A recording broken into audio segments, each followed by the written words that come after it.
हवाई जहाज के पंखों में क्यों भरते हैं ईंधन? सिर्फ जगह बचाते हैं या कुछ और है असली वजह?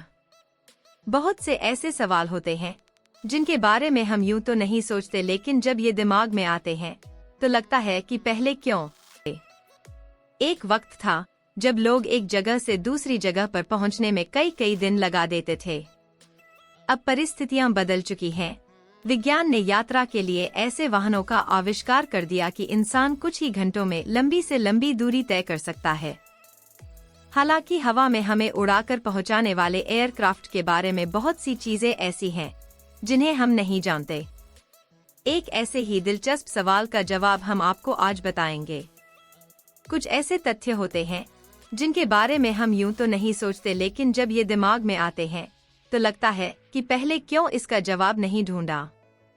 एक ऐसा ही सवाल ये है कि आखिर हवाई जहाज के पंखों में इसका ईंधन क्यों भरा जाता है?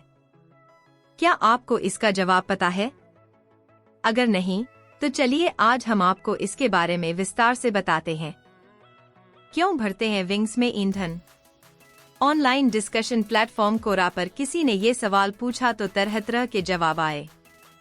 एविएशन एक्सपर्ट रेबेका विलियम्स ने बताया कि जहाज के संतुलन को बनाए रखने के लिए ईंधन को जहाज के पंखों में स्टोर किया जाता है।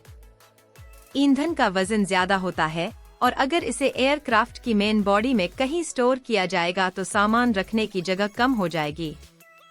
फ्यूल को प्लेन के पिछले हिस्से में रखने से फ्लाइट का वजन बढ़ जाएगा और प्लेन जैसे ही उड़ेगा तो बैलेंस बिगड़ जाएगा। फ्यूल खत्म होने पर लैंडिंग के वक्त इसका आगे का हिस्सा झुक जाएगा। संतुलन की इसी समस्या से बचने के लिए फ्यूल को विंग्स में स्टोर करते हैं। इसे भी जानना है जरूरी। रेबेका ने बताया कि विंग्स में ईंधन स्टोर करने से पंखों पर दबाव भी कम हो जाता है और ईंधन का भार पूरे एयरफ्रेम में समान रूप से फैल जाता है। अगर कोई दिक्कत आती है तो गुरुत्वाकर्षण की वजह से ईंधन बिना पंपों के ही इंजन में फ्लो होता रहता है। बाहर से बड़े दिखने वाले विंग्स अंदर से खोखले होते हैं। ऐसे में पंखों में ईंधन स्टोर करने से प्लेन का वजन संतुलित रहता है और विमान में किसी तरह का तनाव नहीं आता है।